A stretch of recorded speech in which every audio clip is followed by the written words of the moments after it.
Almost exactly 2 hours after the race first started, 2 hours and 3 minutes. There are the starting lights for the second start. On the right, Arnoux. On the left, Pironi. Behind Arnoux is Piquet. Behind Pironi is Prost. And for the second time, it is go. And this time, Pironi does get away. A clean start. Arnoux tucks in behind him. Pironi third. Giacomelli coming up well in fourth position. Nelson Piquet seems to have got away slowly. One laggard at the end, but it is Pironi leading. It is Arnoux in second position. It is Alain Prost in third place. And in fourth place, it is Piquet. Nelson Piquet, the world champion in the Brabham BMW. There he is in fourth position. And it's still, as they go into the S-bend, the Ferrari. Then Arnoux, Prost, Piquet, Giacomelli and Roberto Guerrero getting away late on the ensign, car number 14. And he wants a push. He's gesturing to say, give me a push and restart me. And there's a bit of consultation with the officials. Meantime, Pironi goes on. Arnoux pulling away from Prost. Piquet holding on in fourth position. And in fifth position is Giacomelli. Sixth is John Watson. So the Italian going well in the V12 Alfa Romeo. Behind John Watson is one of the Williams. I expect it's Keke Rosberg, and already off is Brian Henton. On the first lap in the Tyrrell, Brian Henton is off, his car being craned off, so Brian Henton's race hasn't lasted very long. His third Grand Prix in the Tyrrell. Yes, that's bad luck. Looking at the tyre marks there and the marks on the grass, it looks as if he arrives in that position sideways, so some sort of a spin or coming together with another car. It's always very crowded on the first lap, so it's quite possible there was a little bit of bunching up. There go the leaders. They went away absolutely in grid order. Watson trying to get inside those two very similarly coloured Marlboro cars, was trying to get inside Giacomelli, but I think failed. And superbly through into the lead goes René Arnoux, whose car obviously handles better than the Ferrari. The Renaults have been beautifully set up. They've got a better chassis than the Ferrari. Nelson Piquet is up into third position ahead of Alain Prost. And now is Didier Pironi, and it's not only the fact that the Ferrari chassis is not as good as the Renault in the first place. I remind you, as James was saying, that he's driving a car in which he will not have had the time to set it up as well as he did his original race car. So Renault leads, Ferrari second, Brabham third, Renault in fourth position in the hands of Alain Prost. Then a gap, and it looks like Giacomelli and one of the Williams has moved up, I think, into sixth position, lap 2 in this 70-lap race. Yes, here we see them coming down to the hairpin. The Renault still behind Pironi, Arnoux, but he got him accelerating away from here as they ran up to the next corner. There's the two Marlboro cars fighting away. Watson trying to get inside Giacomelli, didn't. There's another pair going side by side. And here they are with Arnoux having just slipped inside with better acceleration than the Ferrari. And at that point, Piquet is still behind Prost, but he has since overtaken me, and I would back Piquet to get past the Ferrari pretty soon. I think he's perfectly placed. If he can just copy, but he doesn't get the power down quite so well. If he can just copy what Arnoux did on the last lap. Well, Piquet really thirsting for points, and here he goes. He's going to try and take him on the inside. And I saw an accident in the background. Yes, at the hairpin, moved back to the hairpin. Giacomelli and Nigel Mansell. Giacomelli and Nigel Mansell right astride the course. Giacomelli's offside front wheel tipped over. It's going to be difficult to push the car out of the way, and it is actually on the racing line. Heavens, they are not surely going to have to stop this Canadian Grand Prix again for the second time. Well, the Alfa is obviously stuck. Look, the whole of the offside rear wheel is flat, and Nigel Mansell's car is on the runoff line. They just need more men. Giacomelli showing a bit of Italian temperament there, having a little kick at his car. Very frustrating, of course, for a driver coming out of that. And Arnoux, meanwhile, is pulling away a very healthy lead. Piquet up to second, ahead of Pironi. Prost in fourth position. Well, and suddenly they are going to come upon Giacomelli's Alfa Romeo and Nigel Mansell's JPS, and Prost is now past Pironi, so Pironi's charge didn't last very long because Prost is up into third position. Down to fourth goes Pironi. I don't think they could possibly stop the race for that.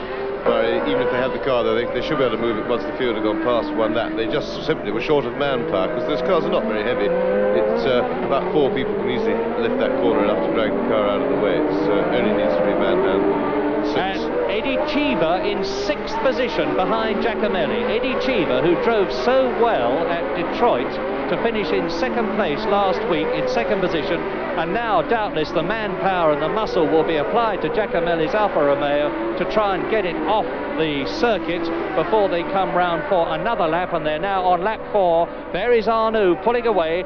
Piquet's got a clear circuit in front of him, 2nd position. Alain Prost up to 3rd, Didier Pironi in 4th place, and I can tell you that Keke Rosberg in the Williams is in trouble. There's Pironi, Giacomelli in 5th position. There is Cheever, who is 6th. And Patrese. There is Rosberg. No, Rosberg looks as though he's going all right. Rosberg is all right, I think. No problem there. Yes, I saw a little puff of smoke, I thought, out of the back of Rosberg's car as he accelerated away. It's somebody just putting in there. I couldn't see clearly who it was. Well, let's identify. There is Patrese being chased by number 6, Keke Rosberg in the Williams. We are on lap 4 out of 70, and it is still very much in the lead as this, what looks like a slower bunch, although heaven knows they're going quickly enough. Patrese chased by Keke Rosberg, and here they come towards us now. Patrese, Rosberg, that's Niki Lauda, then De Angelis, then Jacques Lafitte. And the yellow flags are out. That means there's trouble ahead. Yeah, still clearing those cars. They've managed to get the track itself clear, but yes, just to warn people that there are cars in the vicinity and working, probably. Marshall's working. Meantime, we're watching the battle behind the leaders, and it is still René Arnoux with the fastest lap so far, 1 minute 32.2, and that's a speed of 107 miles an hour, as near as makes no difference. And that is inside the lap record with full tanks. And here is René Arnoux, who, as I said earlier on, is long overdue for a win. Roberto Guerrero touring into the pits, another very hard luck man.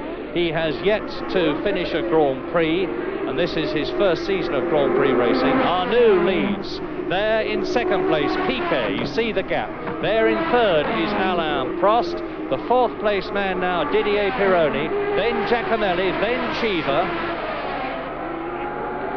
And there goes Arnoux. Piquet, lap 5. Well, will the Renaults last? Because so often we have seen them do well in practice. And what is this? There's a stretcher going out. Who's it for? Looks like somebody in the crowd. Probably there seems to be taking that into the crowd. Yes, so some drama amongst the very lively Canadian crowd. Well, meantime, we're trying to ident. It's either a marshal or a spectator, no doubt about that. René Arnoux then, now on lap 6 in this 70-lap race, coming up to 1/10 distance. Yeah, it's a marshal looking, it looks as though he's got overalls on. What a dramatic, eventful and tragic Canadian Grand Prix this is so far, for one reason or another. And since Giacomelli is out of the running, I have made an incorrect ident, and I apologise for it. It is clearly John Watson who is in 5th place, as René Arnoux laps. It looks like it's Guerrero. Guerrero, who went into the pits, has presumably come out again. Meantime, there is Arnoux leading. Guerrero just seems to be providing a bit of an unnecessary hazard, really, by being out on the circuit going slowly, already a lap or 2 down, because remember we had a shot of him being slowly away and needing a push right at the start of the race. Yes, Roberto Guerrero, the Colombian, one of the many South Americans who are in top Grand Prix racing these days. But René Arnoux is now being caught, no doubt about it. René Arnoux is being caught. I'll give you the gap between himself and Nelson Piquet, and the gap is 2.4 seconds only at the conclusion of lap 6. Then Prost and Pironi, and Watson going through, followed by Eddie Cheever. And here they are. There's Pironi, there's Watson, That's the turbocharged Ferrari with the Detroit Grand Prix winner tucked up tight behind him. Then Eddie Cheever, who was second. Yes, Watson will now be looking very hard for... and there's Cheever having a go at Watson. He gets inside Watson, and that will be very... and Watson slowly through the corner is being attacked by De Cesaris, I think. Yes. Who succeeds in getting by, so that is a major blow for John Watson's hopes, because he was really in a big hurry to get past the Ferrari. His little fight there with Cheever slowed him down enough to drop another place, so Watson drops 2 places, but he was really looking hard to make up 1, because as usual the Ferrari is building up a train behind it.